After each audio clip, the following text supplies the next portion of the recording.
मैं हूं रेहान तारिक और आप देख रहे हैं दास्ताक। पाकिस्तान के शायद ही कोई ऐसे इंतखाबात हों जो तनाज़ात से पाक रहे हों। आम इंतखाबात के बाद वज़ीर आज़म, स्पीकर, सदर से लेकर अब चेयरमैन और डेप्यूटी चेयरमैन सेनेट तक के इंतखाबात मुतनाज़ा होने जा रहे हैं, लेकिन साफ और शफाफ इलेक्शन कराने का जिम्मेदार इदारा इलेक्शन कमीशन इस दौरान न सिर्फ मुतमईन है बल्कि उसकी पुरस्कार खामोशी मजीद तवील होती जा रही है।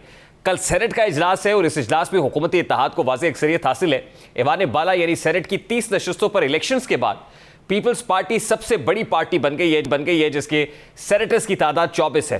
पीटीआई के सेनेटर्स की तादाद 19, जबकि मुस्लिम लीग नून के सेनेटर्स की तादाद भी 19 है। इस हिसाब से देखा जाए तो हुकूमती इत्तेहाद इस वक्त अपना चेयरमैन सेनेट और डेप्यूटी चेयरमैन सेनेट लाने की पोजीशन में है, लेकिन तहरीक इंसाफ ने इस इंतखाबात को पहले इस्लामाबाद हाई कोर्ट में चैलेंज किया, फिर एक और दरखास्त इलेक्शन कमीशन ऑफ पाकिस्तान में भी पहुंची।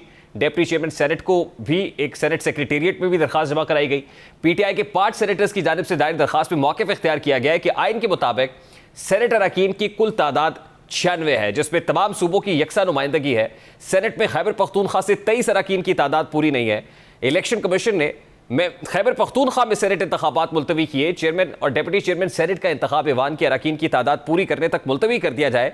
वकील शुएब शाहीन ने कहा कि कल इलेक्शन है और रोक दिया जाए तो बेहतर होगा, ईद के बाद हो जाए तो क्या हर्ज है।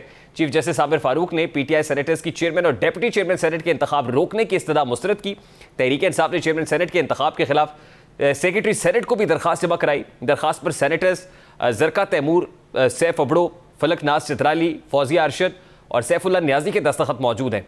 पीटीआई कोर कमेटी के ज़राए के मुताबिक हाउस ऑफ फेडरेशन नामुकम्मल है और खैबर पख्तूनख्वा में सेनेटर्स का इंतखाब किए बगैर चेयरमैन सेनेट का इंतखाब आईनी स्कीम के भी खिलाफ है। कमेटी के मुताबिक चेयरमैन की गैर मौजूदगी में सेनेट गैर फ़ाल है और चेयरमैन सेनेट के बगैर ऐवान बाला सिर्फ एक डिपार्टमेंट की हद तक महदूद हो गया है। जमहूरी दौर में पहली बार सेनेट गैर फ़ाल हुआ है। आज तहरीक इंसाफ के रहनुमाओं ने सेनेट इलेक्शन पर रद्दअमल देते हुए कहा कि जब तक ऐवान मुकम्मल ना हो सेनेट के चेयरमैन और डेप्यूटी चेयरमैन के इंतखाबात ना हो। पीटीआई चेयरमैन का क्या कहना था, जरा उसकी एक झलक आपके सामने रखता हूं। इलेक्शन पोस्टपोन कराए गए। हमने ये पहले कहा था कि जब तक इलेक्टरल कॉलेज कंप्लीट ना हो तो आप स्पीकर, डिप्टी स्पीकर के इलेक्शन ना कराएं, आप प्राइम मिनिस्टर और चीफ मिनिस्टर की इलेक्शन ना कराएं। लेकिन उस वक्त कहा गया कि ये इलेक्शन हो सकते हैं। फिर केपीके को क्यों डिस्क्रिमिनेट किया गया, क्यों वहाँ इलेक्शन नहीं कराए? सेनेट इलेक्शन में मैटर बिल्कुल सिंपल है कि पहले जब हम रिक्वेस्ट इनको करते रहे कि आप इलेक्शन ना करें तो ये इलेक्शन कराने जा रहे थे और कह रहे थे कि जी नहीं, कोरम पूरा है। आपने केपीके के इलेक्शन को, सेनेट के इलेक्शन को आपने क्यों पोस्टपोन किया? और अगर आपने वो पोस्टपोन किया तो एक पार्टी की, एक पूरे सूबे की, एक फेडरेटिंग यूनिट की रिप्रेजेंटेशन नहीं है, तो आप सेनेट के इलेक्शन कैसे करते? अब सेनेट इजलास कल है, चेयरमैन डेप्यूटी चेयरमैन का इंतखाब होने जा रहा है, लेकिन पाकिस्तान तहरीक इंसाफ की रिजर्वेशंस अपनी जगह है। पीटीआई कोर कमेटी का इजलास भी अब से कुछ देर पहले हुआ है, अभी इस इजलास का एलामिया नहीं आया। पाकिस्तान तहरीक इंसाफ की स्ट्रैटेजी क्या होगी, बात करेंगे। इस वक्त शौकत यूसुफजई साहब ने ज्वाइन किया है। अस्सलाम वालेकुम यूसुफजई साहब, बहुत बहुत शुक्रिया आपके वक्त के लिए। सबसे पहले तो ये क्लैरिटी आ जानी चाहिए कि कल चेयरमैन डेप्यूटी चेयरमैन का जो इंतखाब है उसमें पाकिस्तान तहरीक इंसाफ बायकॉट करने जा रही है जैसा कि ऐलान हुआ, या फिर बायकॉट करने का इरादा नहीं है? लेकिन डेफिनेटली एक पूरा सूबा जो है वो उसके सेनेटर्स जो है वो उसमें पार्टिसिपेट नहीं कर रहे, तो ये कैसे इलेक्शन होगा? मतलब ये कि आपको पता होना चाहिए कि सेनेट जो है वो किस लिए तमाम सूबों की यकसान सीटें होती हैं और उसकी बराबरी की बुनियाद पे होती है। तो वो क्यों होती है? इसलिए होती है कि हर सूबे की नुमाइंदगी वहाँ पूरी हो। नहीं शौकत यूसुफजई साहब, अभी भी केपी की नुमाइंदगी तो सेनेट में मौजूद है। ऐसा नहीं है कि खैबर पख्तूनख्वा से सेनेट में नुमाइंदगी इस वक्त नहीं है। नुमाइंदगी अभी भी मौजूद है। 12 सेनेटर्स ऐसे हैं जो केपी से इस वक्त भी सेनेट में मौजूद है। नहीं, मतलब कहने का मतलब ये कि कंप्लीट तो नहीं है ना। देखें, पार्लियामेंट, बदकिस्मती है कि पार्लियामेंट, इनकम्प्लीट पार्लियामेंट से फैसले लिए जा रहे हैं। इनकम्प्लीट, ये तासुर भी गलत है और ये जमहूरियत के लिए बड़े नुकसानदेह बात है। ये चीज़ें नज़रअंदाज हो रही हैं। कल ये चीज़ें स्टेब्लिश हो जाएंगी तो फिर कहेंगे जी खैर एक सूबा ना सही। तो ये चीज़ें ठीक नहीं है। पहले तो पूरा प्रोसेस जो जहाँ स्टार्ट का प्रोसेस है वो कंप्लीट होना चाहिए और उसमें देख लेना कि वो प्रोसेस कहाँ से इनकम्प्लीट है, क्यों इनकम्प्लीट है। नहीं, लेकिन इस हवाले से दो राय मौजूद है ना। आप कह रहे हैं कि अभी अपर हाउस कंप्लीट नहीं है, लेकिन दूसरी तरफ से ये राय है कि अपर हाउस नामुकम्मल भी नहीं है। रिप्रेजेंटेशन चारों सूबों की मौजूद है, चेयरमैन डेप्यूटी चेयरमैन का इंतखाब हो सकता है, ऐसी कोई कानूनी रुकावट हायल नहीं है। सर जी देखिए, कानून आइन की तो बात ही ना करें ना। मैं तो पहली दफा ये चीजें देख रहा हूँ कि आइन और कानून की यहाँ कोई वक़्त नहीं रह गई। मतलब जो जिसकी लाठी उसका भैंस नहीं, वाला लेकिन मामला शौकत है। यूसुफ सही साहब, आइन क्लियर है ना सर? आइन का आर्टिकल 60 इस हवाले से ही है सर। सुने ना article 60 of the sir, constitution तो बड़ा is very much clear about it sir. देखिए आइन का आर्टिकल तो सब इंट्रा पार्टी इलेक्शन में भी क्लियर था। क्या था इंट्रा पार्टी इलेक्शन? जिस तरह दूसरी पार्टियों ने किया था, हमने भी उसी तरह किया है ना। तो हमारा हमसे बल्ला क्यों छीना गया? वहां उस वक्त आइन और कानून कहाँ खामोश था? क्यों खामोश था? देखिए, ये जो सूट करता है, जिस तरह सूट करता है, उस तरह आइन भी उसी तरह मोम बन जाता है और कानून भी उसी तरह बन जाता है। देखिए, ठीक है, आइन कानून बास जगहों पे ऐसा होता है ना कि वहाँ रिवायत और इसका बड़ा एहतराम होता है। यूके में कोई रिटर्न आइन और कानून नहीं होगा शायद। अब अभी का नहीं पता है, लेकिन अब तक तो यही सुनने में आ रहा था कि वहाँ कोई जी, आइन जी। लिखा हुआ नहीं। लेकिन जो रिवायत होती है वो बड़े मुस्तहकम हो जाते हैं। आज ये रिवायत हम डाल रहे हैं। हम आइन का कहा, जहाँ पे हमें आइन का सहारा लेना होता है वहाँ हम आइन का सहारा ले लेते हैं। नहीं, लेकिन जहाँ अब जरूरत नहीं होती कल क्या करेंगे सर? तहरीक इंसाफ ने क्या फैसला किया है? कल जाएंगे ऐवान बाला में, इंतखाबी प्रोसेस का हिस्सा बनेंगे या बायकॉट करेंगे? देखिए, ये तो पार्टी ने अभी फैसला नहीं किया ना। तो अभी पार्टी फैसला कर रही है। जैसे एलामिया आ जाए तो पता चलेगा कि इसका क्या। लेकिन नहीं, मेरा कोर ज़ाती कमेटी ख्याल इजलास से पहले ये फैसला हुआ कि बायकॉट करेंगे और फिर अचानक कोर कमेटी इजलास शुरू हो गया, तो इसका मतलब अभी अब हाम मौजूद है इस हवाले से। जी, अब हम बिल्कुल मौजूद है। देखें, हम मैदान कहीं पे खाली नहीं छोड़ना चाहते, हर जगह पे। लेकिन यहाँ हमें नजर आ रहा है कि इन्होंने फैसले पहले कर चुके हैं। ये सारे मिलकर इन्होंने, क्योंकि आप देखिए 19 सेनेटर्स हमारे हैं, 19 पीपल्स पार्टी के हैं और इस तरह सॉरी नून लीग के हैं और 24 के करीब गालिबन पीपल्स पार्टी के हैं। तो ये तो स्ट्रेंथ वाजे भी नजर आ रही है। तो जिस तरीके से उन्होंने ये करना चाहते हैं तो वो तो अपना मतलब मकसद तो हासिल कर सकते नहीं, हैं। मेरी एक सजेशन है सर आपके लिए वैसे, कि पीटीआई को वाकई मैदान खाली नहीं छोड़ना चाहिए, बायकॉट नहीं करना चाहिए। वो इसलिए कि चेयरमैन और डिप्टी चेयरमैन के इंतखाब के लिए अगर चेयरमैन को मुंतखब होना है तो 50% से ज़्यादा वोट चाहिए होंगे। 85 का ऐवान है, अगर 50 मेंबर मौजूद हैं तो 50% से ज़्यादा, 85 का 50% से ज़्यादा वोट चाहिए। तो उसमें पीटीआई जोर लगा सकती है, लॉबिंग कर सकती है और जाहिर है at the day of election ही मामला होंगे, समझ आएगी, क्लैरिटी आएगी। लेकिन उससे पहले मैदान खाली नहीं छोड़ना चाहिए आपको। देखें, एक तो जाती राय होती है ना। जाती राय के मुताबिक तो मैं बिल्कुल इसके साथ इत्तेफाक करता हूँ कि हमें मैदान खाली नहीं छोड़ना चाहिए। एक है पार्टी का डिसीजन ओवर। अब पार्टी ने इस पे क्या फैसला लेना है, डेफिनेटली इस पे, क्योंकि एक मामूली सा वो नहीं है, सेनेट का इलेक्शन है और सेनेट पे कानून साजी, ये सारी चीजें इसमें इन्वॉल्व होती हैं। तो बड़े सोच समझ के हो सकता है हम किसी को सपोर्ट कर लें, नहीं तो नहीं करें। ये सारे फैसले हो सकते हैं, क्योंकि जमहूरियत की बदकिस्मती है कि जमहूरियत को हमने ऐसी चीज बनाई है कि बस हम समझते हैं कि जो हम हमारे लिए बेहतर है वही जमहूरियत है। तो ये चीज जो है ना, ये ठीक नहीं है। वैसे ये अगर इसका मखसूस नशिस्तों वाला मामला हल हो जाता और जिस तरह मुल्क जिस तरफ बढ़ रहा है और अनारकी खत्म हो जाती, जो मुश्किलात हैं वो मिलजुल कर हम उन मुश्किलात का सामना करते हैं, तो ये बेहतर होता है, बजाय इसके कि आप पीटीआई को कमजोर करके खुद मजबूत होना चाहते हैं ईवान के अंदर, लेकिन अवाम में आपकी जड़ें कमजोर होंगी। नहीं, देखिए शौकत यूसुफ सही सब, एक प्रॉब्लम आपकी अपनी पार्टी का भी है और पर्टिकुलरली जो लीगल माइंड्स बैठे हुए हैं वो भी गलती करते हैं। खास तौर पे सुन्नी इत्तेहाद काउंसिल में शमूलियत का जो मामला हुआ, जो गलतियां हुई और उसका एतराफ पार्टी ने किया। अभी सेनेट इलेक्शन है और सेनेट इलेक्शन के मामले पर हामिद खान साहब जैसा seasoned lawyer election commission of Pakistan के दर पर पहुंच गया। सेनेट इलेक्शन में चेयरमैन डिप्टी चेयरमैन के इंतखाब का तो election commission has nothing to do with this. आप इलेक्शन कमीशन चले जाते हैं। देखिए, वो हामिद खान सीजन पॉलिटिशियन भी है और सीजन वकील भी है। अब वो, मैं तो उनको चैलेंज नहीं कर सकता हूँ कि आप क्यों गए वहां पे। जाहिर है कोई ना कोई नुक्ता जरूर होगा। आपको पता है हमारा जो आइन है ना, कहीं ना कहीं गुंजाइश निकल आती है और ये हमने देखा है। आप अगर 2019 का केस उठा के देखें शाजी गुल वाला, तो उसमें जब उनके 3 मेंबरान आज़ाद मुंतखब हुए और फिर वो बाप पार्टी में चले गए तो उन्होंने कोई नाम नहीं दिया था। इलेक्शन कमीशन ने आज खुद नाम मांगा कि जी आपके कोई मखसूस नशिस्त के लिए नाम नहीं है। आज जब हमारी बारी आई तो वो कहते नहीं आपने नाम नहीं दिया है।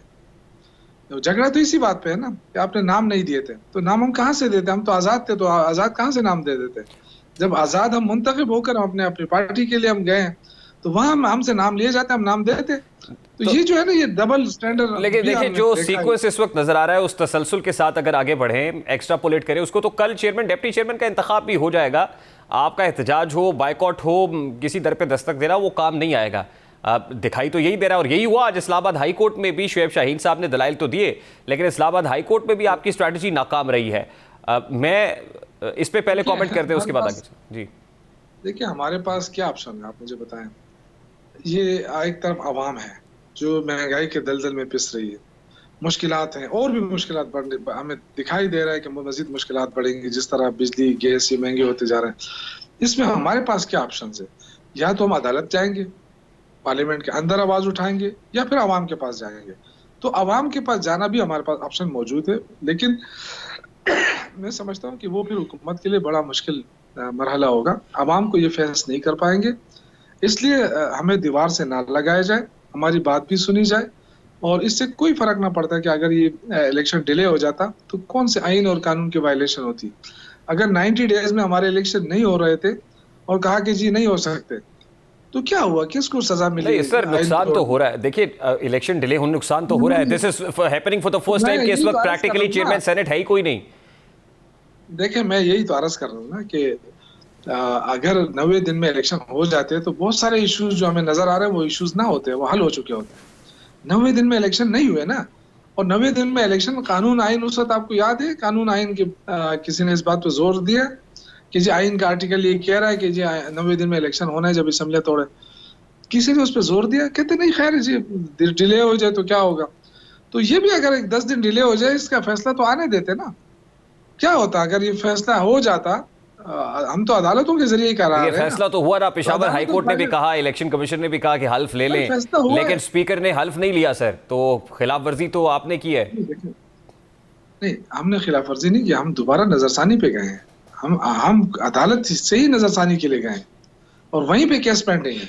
तो मेरे ख्याल से अगर थोड़ा बहुत ये हौसले से काम ले लेते तो इतनी मुश्किलात ना बनती, लेकिन चूंकि जो हुक्मरान तबका है उनको बड़ी जल्दी है और वो चाहते हैं कि जल्दी जल्दी जितने भी बड़े बड़े ओहदे हैं इनमें जो तकसीम हो जाए और फिर आराम से बैठकर जो करना चाहते हैं करें। अवाम की तो किसी को फिक्र ही नहीं है। आप देखें कराची में इस वक्त क्या है, डाकू राज नहीं है। आज लाहौर में कितने वाकयात हुए हैं, पंजाब में। ये क्या है? ये क्या है? कच्चे और पक्के के डाकू ने क्या मिलकर ये जो अच्छा शौकत यूसुफ सही साहब, एक स्टेटमेंट मैं आपको सुनवाना चाहता हूँ, अगर प्लीज आप प्ले कीजिए कि अफरीदी साहब क्या कह रहे हैं, जरा वो शॉर्ट प्ले कीजिएगा।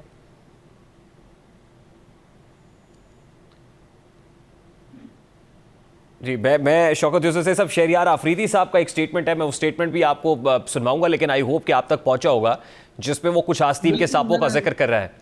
अली अमीन गंडापुर साहब को कह रहे हैं कि जो आस्तीन के सांप आपने गले से लगाए हुए हैं, दिस इज नॉट राइट। देखिए, शहरियार अफरीदी हमारे बड़े प्यारे दोस्त हैं और बड़ी कुर्बानी भी है उनकी। अब मुझे नहीं पता कि उनका इशारा किस तरफ है, और मेरी कल उनसे बड़ी तफसील से बात हुई है और उनके तहफ़्फ़ुज़ात हैं। ये पार्टी के अंदरूनी मामलात होते हैं और जमहूरियत है, जमहूरियत में हर किसी को हक हासिल है, और उन्होंने ज़रा थोड़ा सा जमहूरियत से ज़्यादा फ़ायदा उठाया है, खुलकर बात कर लिए। वरना ये इस तरह की बातें हर पार्टी के अंदर होती है, पार्लिमानी पार्टी के इजलासों में होती है इस तरह की बातें, और इस तरह की बातें हमें पार्लिमानी पार्टी के इजलासों में ही करनी चाहिए, वही प्लेटफॉर्म है। ज़्यादा चूँकि वो जज्बाती हो गए हैं और रमज़ान भी है तो उनकी कुर्बानियाँ भी है, तो देखें उनके तहफ़्फ़ुज़ात जल्द दूर होंगे। नहीं, लेकिन जो स्टेटमेंट उन्होंने दिया, ये स्टेटमेंट दुरुस्त है, आप इससे इत्तेफाक करते हैं? नहीं, मुझे नहीं, मेरे इल्म में ऐसी कोई बात नहीं है। देखें, शेर अफजल मरवत की बात वो अगर वो कर रहे हैं तो शेर अफजल मरवत जो है वो मेरा क्लास फेलो है और बड़ा जज्बाती बंदा भी है, बड़ा मुखलिस भी है। तो ये उन्होंने अच्छा किया कि ये जो अक्सर वो आज़ाद, क्योंकि आज़ाद मंश आदमी है, तो कभी कभी जो स्टेटमेंट होता है उनका वो थोड़ा सा मुतनाज़ा हो जाता है। तो अगर उन्होंने कह दिया कि मैं आइंदा उसको कोई जवाब ही नहीं दूंगा, तो ये अच्छी बात है। जब देखिए हर पार्टी में होता है, नए लीडरशिप और पुरानी लीडरशिप में ये चीज़ें होती हैं, लेकिन अल्हम्दुलिल्लाह पार्टी में इस तरह इसलिए नहीं है यहाँ पे तहरीक इंसाफ में कि यहाँ से इमरान खान का सिक्का चलता है। यहाँ किसी इंडिविजुअल का सिक्का नहीं चलता कि कोई आके ये कहे कि जी मैं लीडर बन गया हूँ या मैं लीडर हूँ तो मैं जो फॉलो करो। यहाँ पीटीआई में सिर्फ इमरान खान को फॉलो किया जाता है, तो इसलिए हमें कोई खौफ भी नहीं है, कोई डर भी नहीं है, कोई परेशानी भी नहीं है। जिसने आना है आए, जिसने जाना है जाए, वो यहाँ पे कोई परवाह नहीं है अल्हम्दुलिल्लाह। लेकिन शहरियार की कुर्बानियाँ हैं, उसमें अली मोहम्मद खान की कुर्बानी है, आतिफ खान है, असद कैसर साहब है, शाहराम तरकई है, ये सारे अब ये जो नाम आपने लिए इनमें से अक्सर मतलब इवन शहराम तरकई जो है उनके अपने रिजर्वेशंस हैं, वो इस वक्त फ्रंट लाइन पे नहीं है, सामने दिखाई नहीं, इवन आतिफ खान भी। तो ये क्यों हो रहा है सर? ये स्ट्रेटेजिकली हुआ है? इवन आप भी शौकत यूसुफ ज़ई साहब? मुझे कोई इशू नहीं है, मुझे कोई ओहदा मिले ना मिले से कोई फर्क नहीं पड़ता है, लेकिन मैं ये अर्ज करता हूँ कि तहफ़्फ़ुज़ात होती हैं पार्टी के अंदर। रिसेंटली जो इंटर पार्टी इलेक्शन हुए हैं उसमें तहफ़्फ़ुज़ात रहे हैं हमारे दोस्तों की, लेकिन उसमें ये चूंकि इंटर पार्टी इलेक्शन, ये कोई इस तरह इलेक्शन नहीं था कि मुस्तकिल है, ये कुछ अरसे के लिए, फिर हो सकता है नए फ्रेश इलेक्शन के अनाउंस किए जाए, तो उसमें सबको अकोमोडेट कर दिया जाएगा इंशाल्लाह। और बाकी और भी बहुत सारे, चूंकि जब हुकूमत होती है तो हुकूमती उसमें काफी लोग एडजस्ट हो रहे, इस वक्त सीनियर लोग जो हैं वो एडजस्ट नहीं हुए हैं, तो इंशाल्लाह कोशिश हो रही है कि सबको अकोमोडेट किया जाए। और तो इंट्रा पार्टी इलेक्शंस दोबारा होंगे शौकत यूसुफ ज़ई साहब? नहीं, अभी नहीं, मतलब खान साहब जब निकलेंगे ना तो उन्होंने खुद ऐलान किया ना कि जब मैं बाहर आऊंगा तो नए इंतखाबात कराऊंगा, तो उसके बाद लेकिन जाहिर है एक स्ट्रगल करके पार्टी निकली है, एक दूसरे का हम एहतराम करते हैं, हर वर्कर ने कुर्बानी दी है, लीडर ने कुर्बानी दी है, तो उन सारी कुर्बानियों को जिसने ज्यादा दी है उनका ज्यादा हक बनता है, अगर हमने कम दिए तो हम पीछे हट जाएंगे, लेकिन हर मास में इंशाल्लाह हम मौजूद रहेंगे और ओहदों के लिए कम से कम हम नहीं लड़ेंगे इंशाल्लाह। शौकत यूसुफ ज़ई साहब, बहुत शुक्रिया आपके वक्त के लिए। पाकिस्तान तहरीक इंसाफ के रहनुमा शौकत यूसुफ ज़ई मौजूद थे। Let's take a very quick short break, और ब्रेक के बाद वापस आएंगे, गुफ्तगू कंटिन्यू करेंगे, हमारे साथ रहिए।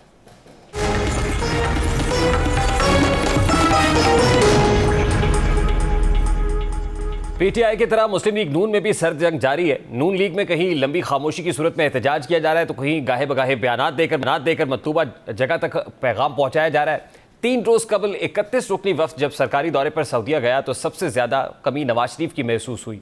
अब चाहे वजह ये हो कि नवाज शरीफ छोटे भाई से नाराज़ है, या नाराज़गी इतनी सख्त हो चुकी है कि बातें दिल में बैठ गई है, या फिर मुबैना तौर पर नवाज शरीफ इस बयानिए का इख्तिताम चाहते हैं जिसके तहत नवाज शरीफ ने पहले सऊदी अरब और फिर लंदन जाना था। बहरहाल ये पहली बार हुआ है कि नवाज शरीफ अकेला में और मरियम नवाज शरीफ, शहबाज शरीफ सऊदी अरब में मौजूद हैं, और इस हवाले से आज इस दौरे के दौरान शहबाज शरीफ की सऊदी वली अहद से मुलाकात भी हुई, और इस मुलाकात के एलामिये के मुताबिक सऊदी अरब के वली अहद और शहबाज शरीफ ने असुफा पैलेस मक्का में मुलाकात की है, जिसमें सऊदी वली अहद ने उन्हें मनसब संभालने पर मुबारकबाद दी और उनके लिए नेक ख्वाहिशात का इजहार किया है।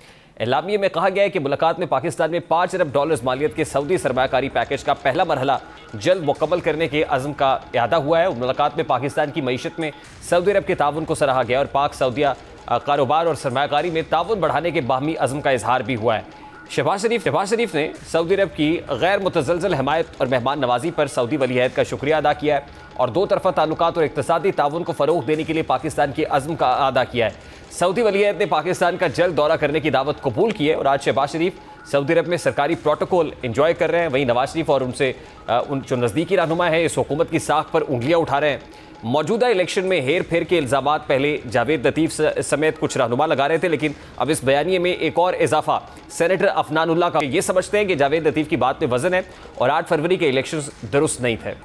दूसरी जानिब जावेद लतीफ़ एक नया इंकशाफ कर रहे हैं कि इलेक्शंस के 2 रोज़ बाद जब उनकी शहबाज शरीफ से मुलाकात हुई तो उस वक्त हालात देखकर शहबाज शरीफ वफाक की बजाय सिर्फ सूबाई हुकूमत बनाना चाहते थे, लेकिन जिन्होंने नताइज बदले उन्होंने इरादे भी बदल दिए। अब जब नून लीग के अपने अरकान भी यही समझते हैं कि 8 फरवरी को होने वाले इलेक्शंस दुरुस्त नहीं थे, तो ऐसे में ज़बरदस्ती से बनाई गई ये हुकूमत आवाम को कैसे रिलीफ दे पाएगी? और फिर सवाल तो ये भी है कि हुकूमत चल कैसे पाएगी? At this point in time कुछ ऐसे इतलात भी सामने आ रही हैं कि नून लीग के अंदर ही कहीं ना कहीं कोई मिड टर्म इलेक्शन की बात भी हो रही है और मियां नवाज शरीफ साहब इस हवाले से एक वाज़ेह राय रखते हैं। इस वक्त पाकिस्तान मुस्लिम लीग नून के सीनियर रहनुमा रफ़ीक रिजवाना साहब ने भी ज्वाइन किया है। अस्सलाम वालेकुम रफ़ीक रिजवाना साहब, बहुत बहुत शुक्रिया आपके वक्त के लिए। पाकिस्तान मुस्लिम लीग नून के अंदर से आवाज़ें उठना शुरू हो गई हैं कि 8 फरवरी को जो नताइज आए वो दुरुस्त नहीं थे। Do you agree with this? Sorry जी, मैं उनके साथ एग्री तो नहीं करता। अब बात यह है कि पाकिस्तान मुस्लिम लीग नून इतनी बड़ी जमात है, उसमें से 2 या 3 साहिबान ने अगर कोई आवाज़ दी है, उनके कोई ज़ाती इल्म में हो सकता है कि उनको कोई पता हो कहीं से नताइज ठीक नहीं। अब उसके दो जो है ना वजूहात हैं या उसके 2 एस्पेक्ट हैं। एक है नतीजा ऐसा कि जहाँ से हमारे ये दोस्त हार गए या कोई और हमारी पार्टी का हार गया, ठीक है ना जी।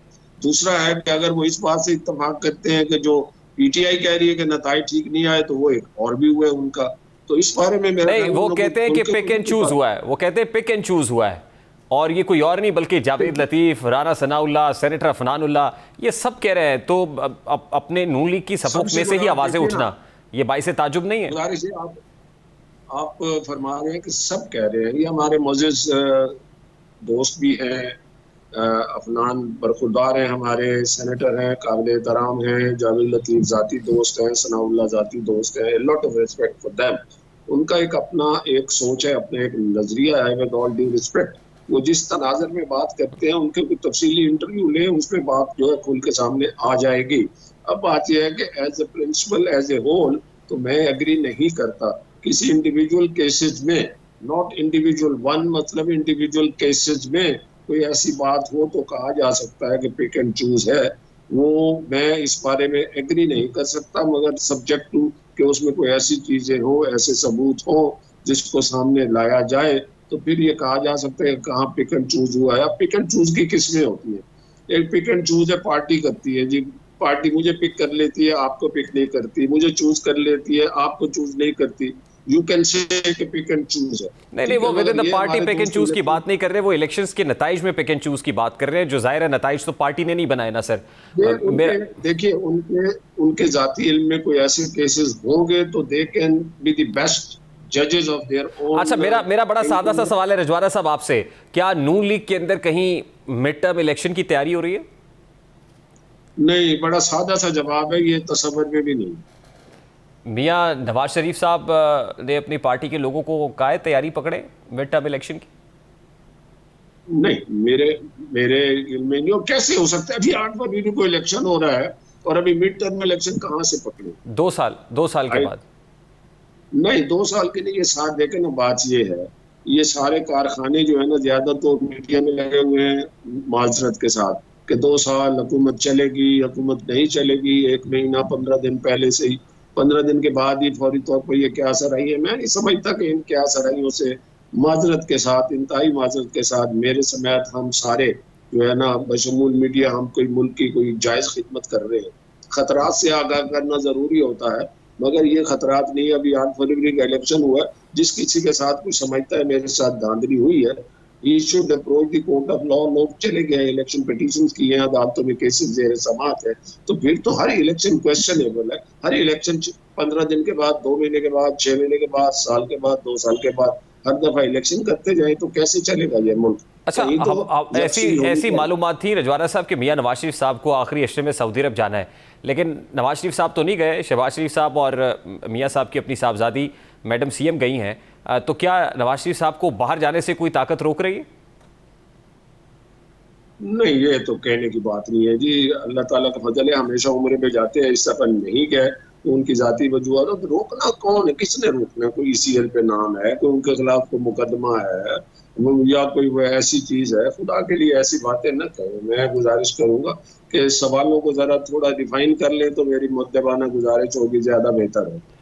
नहीं, मैं तो ये कह रहा हूँ कि उनका जाती फैसला था या ये कोई स्ट्रेटेजिक लिए वो बाहर नहीं जा रहे? ये कभी आपको इत्तफाक हो तो उनसे पूछ लीजिए जनाब, मगर इस बात के आधे सवाल का कह रहा हूँ कि उनसे पूछ लीजिए क्यों नहीं गए। बाकी जो सवाल है वो कोई सवाल बनता नहीं है कि कोई ताकत रोक रही है। मेरी गुजारिश होगी प्लीज ऐसे सवाल ना करे तो बेहतर है। आधा सवाल जो आपने किया है, आखिरी हिस्सा उसका। अच्छा रज़ा सर, लास्टली सर, अभी आपको लगता है कि कुछ चैलेंजेस शहबाज साहब के लिए हैं, उनकी अपनी कैबिनेट के अंदर भी कुछ प्रॉब्लम्स ऐसी हैं जिसमें वो कंफर्टेबल नहीं है, आपको लगता है ऐसा है? बात ये है, देखे चाहे अपनी भी हुकूमत हो ना, सारी कोलेशन भी ना हो, या हुकूमत हमारी है उसके साथ और इत्तेहादी है, पीपल्स पार्टी नहीं है मगर उनकी सपोर्ट शामिल हाल है, तो ये अनकंफर्टेबल बंदे रहते हैं, बहुत सारी बातें होती हैं। That discomfort does not mean कि हुकूमत चलाना मुश्किल है, दैट डज नॉट मीन कि मुल्क चलाना मुश्किल है। वो एक नॉर्मल कोर्स में होती रहती है, कोई ऐसी बड़ी बात नहीं। ठीक है रफीक रजवाना साहब, I have to take a very quick short break. Sir Rajwana साहब पाकिस्तान मुस्लिम लीग नून के सीनियर रहनुमा हमारे साथ मौजूद थे। Let's take a very quick short break और ब्रेक तक।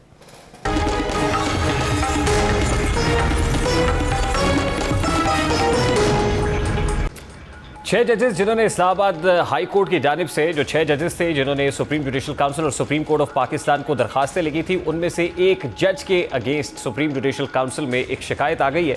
जस्टिस मोहसिन अख्तर कियानी के खिलाफ ये दरखास्त की गई है, जो इन 6 जजेस में सीनियर मोस्ट हैं। Islamabad high court bar association के साबिक सेक्रेटरी मोहम्मद वकास मलिक की जानिब से दायर दरखास्त में इल्ज़ाम आयद करते हुए मौक़िफ़ इख्तियार किया गया है कि इस्लामाबाद हाई कोर्ट के जस्टिस मोहसिन अख्तर कियानी मुबैना मुजरिमाना सरगर्मियों में मुलव्वस रहे हैं। अब ये दरख्वास्त मोहसिन अख्तर कियानी जो सीनियर मोस्ट जज है इस्लामाबाद हाई कोर्ट के, उनके अगेंस्ट आई है और फिर ये भी कहा है कि जिन्होंने मुल्क में इदारों और रियासत के खिलाफ जंग छेड़ दी। दरख्वास्त गुजार मकामी वकील के मुताबिक जस्टिस मोहसिन अख्तर कियानी ने दूसरे जजेस को कायल करके जजेस कन्वेंशन बुलाने के लिए खतूत लिखने का आगाज़ किया, जिससे उनका मकसद पाकिस्तानी इदारों के खिलाफ नफरत फैलाना है। जस्टिस मोहसिन अख्तर कियानी अपनी सरगर्मियों से ज़ाब्ता अखलाक की खिलाफ वर्जी कर रहे हैं। ये दरख्वास्त एक ऐसे मौके पर आई है जब 12 मई को reportedly chief justice Islamabad high court को ये जजेस बता चुके थे कि इंटिमिडेशन हो रही है, मेडलिंग हो रही है, और उसके बाद एक नहीं, दो नहीं, बल्कि 3 शिकायत आना सुप्रीम जुडिशल काउंसिल में ये खासा मानी खेज़। अब देखना यह है कि सुप्रीम जुडिशल काउंसिल इस सारे मैटर को किस तरह टेकअप करती है।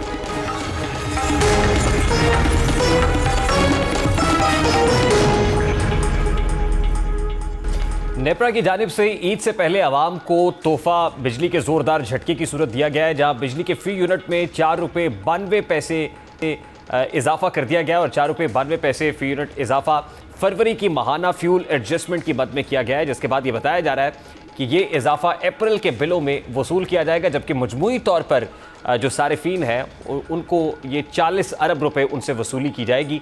यानी 40 अरब की ये वसूली ईद से पहले नेपरा ने आवाम की जेबों से करने का फ़ैसला कर लिया। और इस ख़बर का इतलाक़ जो है या इस इजाफे का इतलाक़ लाइफलाइन और के इलेक्ट्रिक सारिफीन पर नहीं होगा। ताहम जहाँ ऑलरेडी बिजली की कीमत बहुत ज़्यादा है, प्रेशर के ऊपर बहुत ज़्यादा है, वहाँ 4 रुपये 92 पैसे यकीनन बिजली बनकर गिरेंगे। प्रोग्राम का वक्त अपने इख्तिताम को पहुँचा। आपसे मुलाकात होगी इंशाअल्लाह कल। अपना रखिए ख्याल। अल्लाह हाफ़िज़।